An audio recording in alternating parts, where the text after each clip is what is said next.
which means he gets the mulligan for free. Yeah, and it's not even, sometimes it's even good. His nut draw, this is my favorite part, his nut draws involve serum powdering the first 7 because then he can pull from Eternity out of the serum powdered cards. Yep. So he actually wants to serum powder his first hand, all things equal. I do wonder if Christopher O'Brien knows what he's playing against this round. He's 8-1 with Tron. He's obviously off to a fantastic start. Playing against Joe Lossett, playing Goryo's Vengeance, who is 7-2. Looks like Joe's going to go back to the drawing board here yet again. Taking the mulligan the honest way. Yeah, I don't like to see that. I want to see the serum powder mulligan. So we're going to take a look at serum powder here. For those of you who are not familiar with this particular card, right? It's a real weird one. It lets you re-mulligan or redraw your hand by exiling it and all the other cards in your hand. But it's not letting you start over at 7. So now that Joe's on 6, if he gets a serum powder, he can have another 6. Yeah. And you can actually see a serum powder is already over there. Looks like he's already used at least 1. There's already 6 cards, so he honestly mulliganed to 6. Now he's serum powdering from 6 to 6. I believe he's serum powdering from 6 to 6. Might be looking at 5 cards. I mean, we'll find out in a moment either way. Yeah, there's been a lot of mulliganing. All right, it's a 5-card hand. So he mulliganed to 6, serum powdered from 6 to 6. Now he mulliganed to 5. This is one of the things that the deck does because it's this really, narrow combo. There isn't enough redundancy to actually just play this deck honestly. Do the Splinter Twin thing. So sometimes your hands just don't add up, and you mulligan a lot. Christopher O'Brien is underway with an Expedition map. It is not a Relic of Regena, as Joe can breathe a sigh of relief. Well, if Joe's hand is missing key pieces, and Chris has a turn 3 Karn, which he does have turn 3 Tron. I don't know if he has the Karn to go with it. The Karn can work. That can get the game for him. There's Nurse's power plant. Yeah. An Expedition map means that Nurse's mine will be on the way here in just a moment. So Tron will be assembled by turn 3. Yeah, and I believe what we're looking at is on turn 4, Chris can get Oblivion Stone plus the mana to activate it. Now, will that be fast enough? That really remains to be seen. There's the Urza's mine. But as far as we've seen, Izzet Charm in Joe's hand, the idea that Joe can use Izzet Charm to counter, well, he can counter turn 3 Karn with it. Yep. But those cards have very limited value against Tron. The idea that you can use soft permission on them is flimsy at best. Yeah, it's rare that cards like Mana Leak, Spell Pierce, Izzet Charm, those cards line up appropriately. It's some hard counters, or cards like Remand that really do cause some real problems. Brian's going to untap those 2 lands. I'll be playing a 3rd one here in just a moment. There's a Wormcoil Engine off the top of the deck. So when you play with these white bordered Tron lands, question, do you play all the same art? So we see the Urza's Tower we have here and the one that Chris hasn't played are different ones. Do you have one of each tower, or do you have all of the same tower? So you're asking me if I play with white bordered lands? Well, do you play with okay, so you just don't play with white bordered. No. I mean, there's some Sharpies, maybe you can fix that. Like, if you're going to play Tron, Matthias, you have to shell out for the appropriate lands. So do you have the Russian foiled Corset ones? I don't actually have those anymore. I used to have them many years ago. Okay. And they're worth a lot of money, so I still wish I had them. I do have Black Bordered Antiquities one. I own... Okay, so you have the Antiquities art. So do we do the same? Are they all the same towers? They're all the same. Okay. They're all the same. You don't have one of each of the towers? No, they're all the same. There's 3 different towers or 4 different towers? I think there are 3 different ones. If there was 4, would you do that? I want all the same ones. See, I do have one of each. That means you have to double up on one of the arts, which that looks pretty bad. I'd rather not play. If I had to double up on the arts or play white bordered lands, yeah, I'd rather not play. Urza built many towers back in the Age of Antiquities. That second one is the one that I have. I have the... there are 4. There are 4 of each. So you can have one of each. That sounds great. No, not for me. Not for me. Here's a... Oh, my. Eerie Procession. So searching for... It is... Right. For those of you who have not played Kamigawa Limited, this card was pretty reasonable because it would find your Glacial Ray. And if you had another Glacial Ray, you could splice it onto it. But you search for an Arcane card, reveal it, and put it into your hand. Hey, there's only so many Goryo's Vengeances you're allowed to play. And Through the Breach is also Arcane. This card can get either. Oh, Joe. Rarely do we actually see the Arcane mattering. It's the fish card. The art on this thing's great. It is pretty good, actually. It is pretty eerie. I mean, there's a bunch of fish swimming in a circle, but it's not in water. Well, the artwork from that set is all very strange. As here comes a Wormcoil Engine. As I recall, this was the first... Kamigawa, to me, at least as a player, ushered in like this revolution of just great art in Magic. It was the first time I remember thinking about it and saying, wow, this art is just... It was the first time where I started noticing that the art had just gotten great. Ancient Stirrings here from O'Brien's will net a Chromatic Sphere. Other cards will go to the bottom. Didn't find anything like a Karn or another Wormcoil Engine there. So he's just kind of playing this very honest game as there's a sphere. He'll crack that for either a green or a red. Likely a green mana. He'll draw a card. It's a copy versus mine. It's got a lot of mana. Yep. Here comes Oblivion Stone in just a moment. He just has to pass the turn So back. the fact that he started the turn with the O-Stone in hand, he could have left up the mana. He could have played 8th land and played O-Stone and left up the mana to crack it, which, considering Joe had just got Goryo's Vengeance in hand, it seems like that might have been something he'd want to do. If I'm Chris in that situation, I just want to leave up O-Stone with 5 mana and just keep attacking with Wormcoil Engine and hope that it's good enough. Because then you can either blow it up if Joe makes a Gristlebrand, or you can fate counter the Wormcoil if he doesn't, right? That would be my preference in that particular situation. But, you know, I don't know if Chris knows exactly what he's up against at this point. Yes, your opponent did search for Goryo's Vengeance, but you're not entirely sure what they can do with it. So based on the lands, there's a Serum Powder in the Exile, so you know what deck he's on. I suppose. If you know this deck. Yeah, if you know this deck, that's the question. I guess if the Serum Powder hadn't happened, it would have been possible that Joe was on Living End based on the lands he was showing. Yeah. Granted, that would have been a strange if he wasn't Living End, it would be strange that he hadn't cycled anything. Joe's going to play another Faithless Looting here. It looks like he's discarding a Simian Spirit Guide and a Gemstone Caverns. Joe, over the past 5 or 6 months, has had a real love affair with Gemstone Caverns. First his Reanimator deck in Legacy. Now here, he's actually going to discard Fury of the Horde. O'Brien will draw a card. So Brian dodges a Gristlebrand hit there. He'll strike in with Wormcoil Engine. Ghost Quarter will be the land that it looks like he's going to play. And checking. Joe plays 1 basic Swamp. Okay.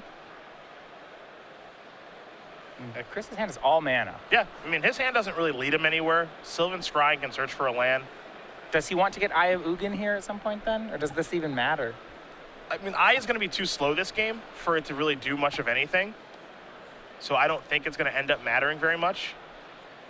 I think Joe's just going to concede the game. Yeah, his hand did not come together very well at all there, even though he did a lot of mulliganing. And oddly enough, a Wormcoil Engine is going to be good enough for Christopher O'Brien. He's up a game here over Joe Lossett. Green Red Tron up a game over Goryo's Vengeance. Talked about how the reason why this combo deck that's so fast as Goryo's Vengeance is still, permissible and modern. And I think that game shows it off, is that Joe took he took 3 mulligans, and then he looted twice. He went 7-6, 6-6, 6-5. Yep. So he got to see 4 opening hands. He then got to loot twice, and the grand net result of it was he did nothing. Yeah. So there's some risk here. Oh, it doesn't always come together. All right, let's take a look at Joe's sideboard since he's going to be on the play here. As you mentioned, he can't sideboard into another deck. He just has to try to make this particular one better. All right, so I'll go through the cards. Gemstone Mine, he has an extra land. 4 Silence. That's not going to be good against Tron. 2 Leyline of Sanctity. I don't think that card's particularly good either. A Back to Nature, a Pyroclasm, 3 Torpor Orb, 3 Thoughtseize. It's possible he boards actual nothing. That said, he has 2 Leyline of Sanctity already in his main deck, which is also, which is also pretty bad, and I'll go to this I'll get back to that in a second. He could use Thoughtseize on the play to try to get a Relic of Progenitus. It's pretty well known that Green Red Tron plays Relic. Now, there have been times in the metagame that Green Red Tron players play Slaughter games out of their sideboard. Yep. That is not always a thing, but if Joe says, the card is lights out against Joe, so he might go for keep some number of Leyline of Sanctity anyway. But other than that, I think he's sideboarding 0 to 3 cards. On Chris's side, he's got 4 Rending Volleys. That's for the twin matchup, of course. A Spellskite, Torpor Orb, 3 copies of Nature's Claim, a Pyroclasm, 3 Feed the Clans, another copy of Wormcoil Engine to go along with the 3 in the main deck, and a Sundering Titan. Not a lot to actually be done here. I would be okay with another copy of Sundering Titan, but Joe's deck isn't super reliant on those sort of lands. I think we're looking at a 0-card sideboard on Chris's side as well. I wouldn't be surprised. I know that he took a look, and I think Joe's doing the same, but there's not a lot for either player to do here, honestly. I mean, we're at 2 ships passing in the night. Yeah. I'm going to try to combo you better than you can combo me stage of things. So going back to the Slaughter Games sideboards, now one of the reasons that we sometimes see that in Tron, correct me if I'm wrong here, because I know that you play a lot of Tron, has to do with how popular a deck like Scapeshift is in the metagame. Scapeshift is a tough matchup for Tron, but Slaughter Games is beautiful against the deck. Yeah, it's a way for you to kind of fix your combo matchups, and with the appropriate draw you can cast Slaughter Games on 3. It involves 2 chromatic cards, Chromatic Sphere, Chromatic Star, and Tron on turn 3. You could also play a Llanowar Waste in the main deck for one of your lands. You can search up, and then that gives you a green and black land, and then Grove of the Burn Willows gives you a green and red land. That allows you to cast Slaughter Games too. So it's actually not incredibly difficult to cast, even though you're basically playing a colorless deck because of the chromatic effects. That said, in certain metagames, Slaughter Games can be really good. Your Scapeshift matchup is still pretty bad, even with it. but you could do it. You could do it. No one plays Scapeshift anymore, I don't think. I'm glad that they don't. Yeah. I'm super happy about that. I'm sad. I like Scapeshift. Scapeshift and I go back a while. I know I've since found a new love, but Scapeshift and we get lunch every once in a while. We will very quickly talk about the spring collection here on Star City Games. Some new sleeves, some new playmats and dice bags. You got the bunny, the bee, the kitty cat, and of course the Delver of Squeakrits. Again, on card sleeves, playmats, and dice bags. You guys can also look forward to a summer collection coming out later this year. But right now we've got spring, and that's what's available at starcitygames.com/creature collection. Of those, the cat, the most popular. I like the bunny. He's just so cute. Scheming. Yeah, he's kind of, yeah. But I've even seen some cat playmats. Jerry Thompson playing on the cat playmat a little earlier today. Gerard Fabiano always using the cat sleeves. I think it is the bee who is not getting the love, but that's understandable because bees suck. They're not great. Well, he's ready to fight. I have a bee rivalry right now. Are you allergic to them or just don't like them? I just don't like them. All right. I don't like them. They don't like me. I don't like them. That's fine. Nothing personal. I also got, as I mentioned a couple broadcasts ago, stung in the face by one when I was sleeping. Wow. Yeah. That's aggressive. I agree. There was no need for that. I was just sleeping. Right. He wasn't in danger. I mean, No one was in danger. I wasn't attacking the bee. The bee decided to attack me. And this is the fun part. Because Chris is just going to lay his hand down, and he's just going to wait to see what Joe's going to do. So Joe took 3 mulligans last game. He's keeping. And Did Joe's Joe on the choose to draw? draw? Joe chose to draw. He always chooses to draw with this deck. What? That's okay, huh? Are- No. That means you're either brilliant or I'm interested. We're going to have to All take right. This is Gemstone Caverns Anonymous. That's where Joe needs to go. This has gone too far with Gemstone Caverns. His love for this card, it is too much. Huh. He always chooses to draw. Well, Chris is going to have Tron on turn 3 again. He's got the power plant in the mine and expedition map. That equals Tron on turn 3. Decks that I've seen that choose to draw are Manaless Dredge and Legacy Yeah? and Guillaume Wafo-Tapa in a variety of formats. In a bunch of control mirrors. No, I've actually seen that in the dark in Extended. He has chosen in a feature match at 7-0 at a Grand Prix just chose to draw. Well, that's just awesome. Just because he was playing control. Just +1 card. Game plan already underway. I approve of that. Joe playing an Izzet Charm here to draw 2 and discard 2. This is a way for him to get cards in the graveyard, of course, so he can Goryo's Vengeance to the back. There's a Faithless Looting and a Pull from Eternity. Let's see what's next here for Joe. Drew a copy of Through the Breach. He has a Gristlebrand in hand, so he's almost there. So, Bristleman in hand. 2 Through the Breaches, it looks like. 1 more red card. So he needs 5 mana for Through the Breach, so he's Faceless Looting here. I'll get flashed back. 1 and 2. Can we find a Goryo's Vengeance somewhere? Well, if there's Tron in Chris's hand and a Karn, I imagine Chris will just start going at Joe's lands. Yeah. Tron can be mean that way. Joe going to discard 2 cards. Looks like Gristlebrand and Serum Powder are the cards he might discard. He did pick up a copy of Goryo's Vengeance. All right, so even if Karn takes out a land, that'll be no help. Yep. If Joe decides to discard that Gristlebrand, because again, he does have 2 copies of Through the Breach in hand. So the danger, he's going to go for that, which makes sense. What I like at this deck is that he actually, because of Through the Breach, casts Serum Powder as a mana rock sometimes. Yep. I actually like that part of the deck too. Yeah, Serum Powder does other things than It slices, it dices.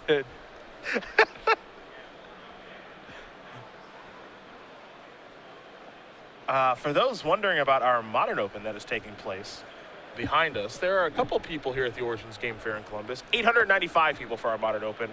Wow. Our largest Modern Open since we've had 2. Yeah, I believe it's Ravels. There was a standard open in New Jersey a couple years ago. It still holds record. This is our second largest open ever. Yeah. So thanks to all the players for coming out for that. That'll be awesome. Gosh, turn 3 Tron just every game. And So lucky. I love that sentiment because what I think people sometimes don't realize about the Tron deck is, no, it's not that lucky. That's what the deck does. It's built to do this every game. Is to play a Wormcoil Engine or a Karn on turn 3. Yeah, I mean, I would say if you had an expected value turn of when Tron players get full Tron together, it's some number between 3 and 4. Yeah. It's like 3.7, you know? So yeah, okay, turn 3 is better than 3.7, but not by that much. So here's the thing. Tron just did its thing. Yep. I assembled Tron. I played something on turn 3 ahead of schedule. That's what my deck does. Is it good enough? Now, the thing I've always felt about Tron is in some formats, what it's doing is insane. And in other times, in other matchups, it's not very good. Right now, I don't think it's going to be very good.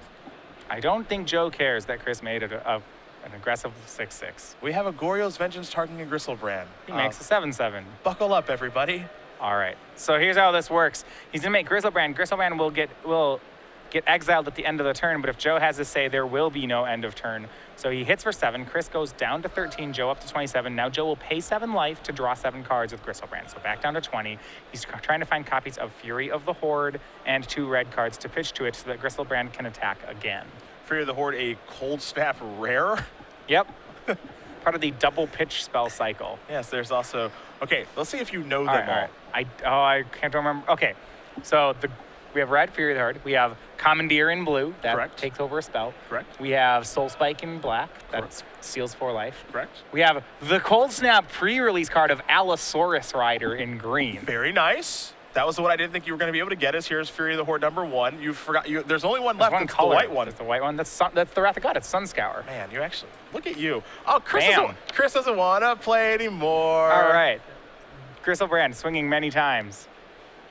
And we're on to game 3. So, Joe Lossett's going to tie things up here over Chris O'Brien. Goryo's Vengeance, Green Red Tron. They're going to play a third game. Now, Chris O'Brien's, now that he knows what Joe is doing, not to say he didn't before, it is time to find a Relic Progenitors. That's how you beat this deck, or at least get an edge on the deck. So what was the Allosaurus Rider? I remember, what is it? He has power and toughness equal to your lands. I believe, yeah, that's what Allosaurus Rider does. Lands, I think it's your land. The problem is, like, I don't want to cheat that into play. That's not, oh, your land's +1. Excuse me, he's better than that. Like, okay, so I make him on turn 1. Haha, I get a 2/2? That's not even, I don't get it. It's But it was the pre-release card. And though. it's an elf. Yeah. Creature types matter. I remember I have one of those. I know that because I have a binder of all the pre-releases I've been to, and I know one of him's in it. Look at that old Allosaurus Rider. Cold Snap, if you haven't got to dive through that, it is really something. We'll talk about Joe Lossett really quickly. #2 on our Season 2 leaderboard, the gentleman from Redlands, California. He's got an invitational top 8 of Season 1 last year. 17 Open Series top 8s with 5 wins. 4 of those wins in Standard, only 1 in Legacy. Sometimes you'll see him wearing his Colorado gear. That's because he was a rower there, a big Star Wars fan. And like Brad Nelson, follow StarCraft 2 quite a bit. StarCraft 2, very, very popular video game. I played a lot of the first StarCraft. I am horrible at RTSs. I get the strategy behind it, but I can't move the guys. It's horrible. Can't click fast enough, not a good enough micro? Well, there was a Magic player who was big into StarCraft 2, and there was StarCraft 1. I was playing with him. I remember he's like, all right, well, what do you play? I was like, I play Terrans. Okay, so we played, and he was telling me about micro, and I didn't really get it. So we started a custom game, and we both had a big set of the same number of Marines, and we had them fight. And I think it was like we both had 12, and then mine all died, and he still had 9 left. And I was like, wait, we had the same units. Hold on. And that's when I realized I'm never going to be good at this game. I was like, because if I want to kill your 12 Marines, I probably need like 19 of my own, so that I can just mash them and let you micro and be like, whatever, I have numbers. Sure. Yeah, but that's not good enough. I learned that pretty quickly as well. My micro in StarCraft, not particularly good. I got better at it in Warcraft 3 because I played that a lot during my senior year of high school. That's basically all I did. So I got like better at it, but I quickly realized when you're playing that game's even more micro. It's way more micro intensive. But when you're playing that game and you're playing against someone who has better micro and you're just like, I can't keep up. It's really frustrating. Maybe I'll just go back to playing Magic. Yeah, people would take their Blade Master and they'd kill all my things, and I don't know, that wasn't any fun. They kill like my resource workers. It was horrible. Oh, you got harassed? Yeah, I can't make that stop. Yeah. They would just, it was that stupid, he just turns invisible and then he kills your things, and then he runs away, and then he does it again like a minute later. It's horrible. Yeah, that's actually just really enjoyable to do to people. Yeah, I mean, the problem is I know they would do it, and I still couldn't make it stop. About it, yeah. Yeah, StarCraft 2, very, very popular game, obviously, in the computer world. Very popular on Twitch as well. I was a big StarCraft 1 guy like yourself. And I love StarCraft 2. It's just not something I have a lot of time to play. Chris going to take a mulligan here. I liked the game, just stunk at it. It is a lot of fun to watch, though. I will say that. It's great. Are you a Protoss, a Terran, or a Zerg? Terran. I am too. Good choice. Siege tanks for life. I like it because their units are all very swingy. They're all kind of specialized. Like they're good at countering things, and if you have build the wrong kind of unit, they're pretty bad. That's true. Whereas I liked that aspect of them. You had a toolbox, and you had a tool for each situation. Looks like Joe's going to take a mulligan here, not involving a serum powder, just a normal mulligan. Chris, I think, truthfully, I don't know if he's mulliganing directly for Relic of Progenitus, but I think if I was in his spot, I would strongly consider doing that.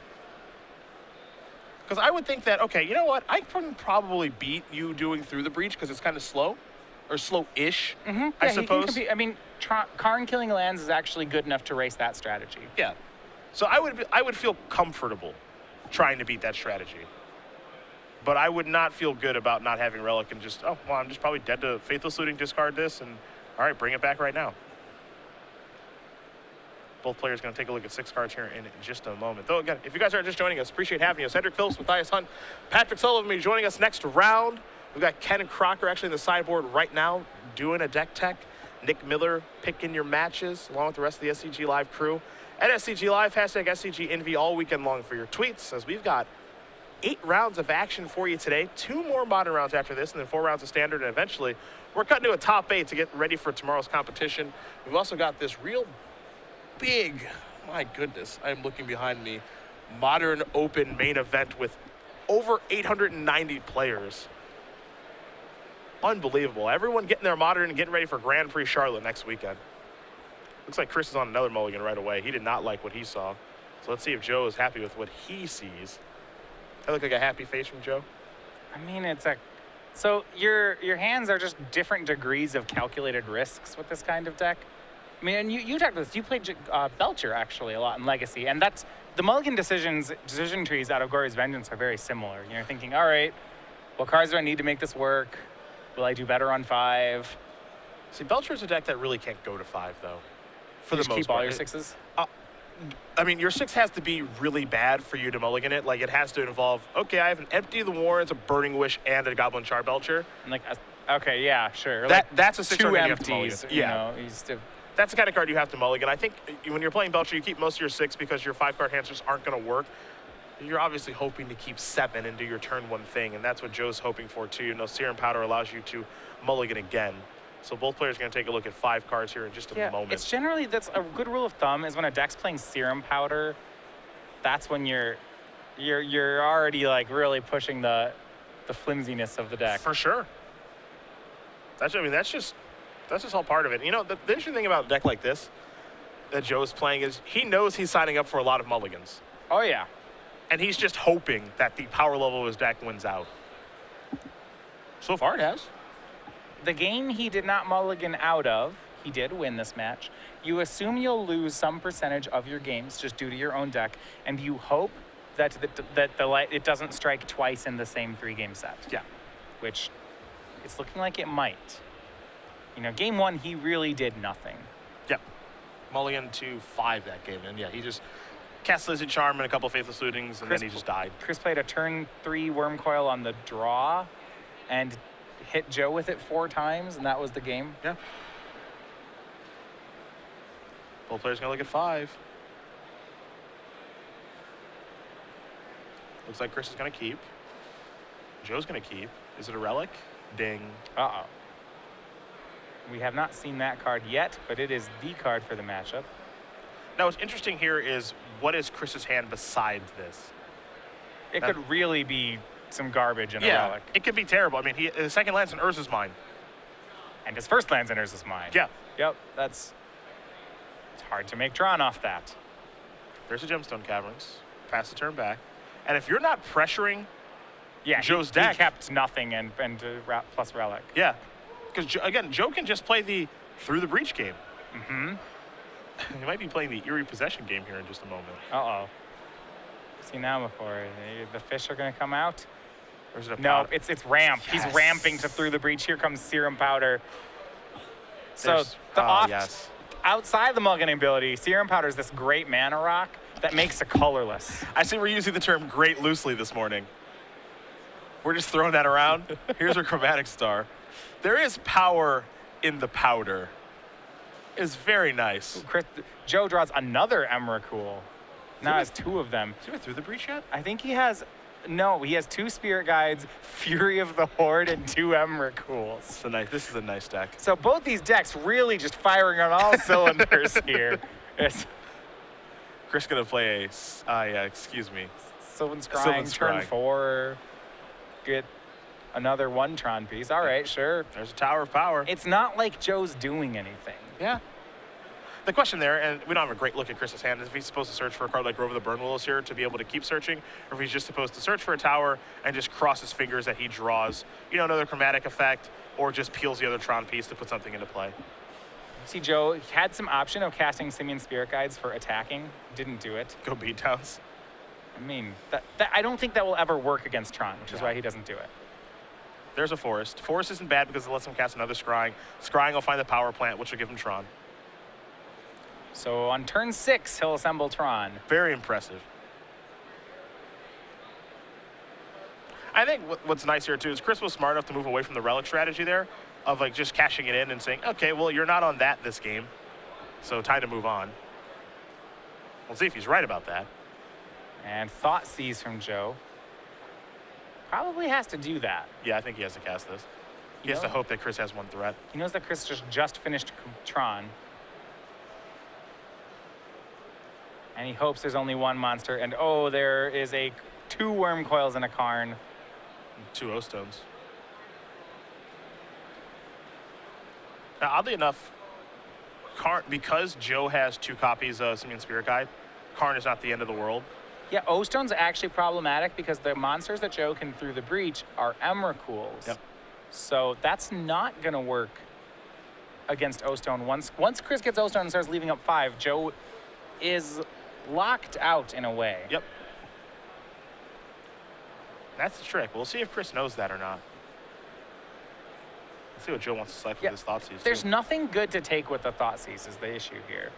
Yeah, I think Karn is the best thing to poke a hole in the hand. Yeah, it means the only one that Chris doesn't have 2 of. Yeah. But a weak, Thoughtseize, it's fine against Tron, but what you have to remember is that Tron is built around, it is the most redundant deck in Modern. It just does the same thing every game, and its whole deck is built around, you take a piece, and they'll find it again in a couple turns, because that's all they play. I think he's going to take one of the O-Stones.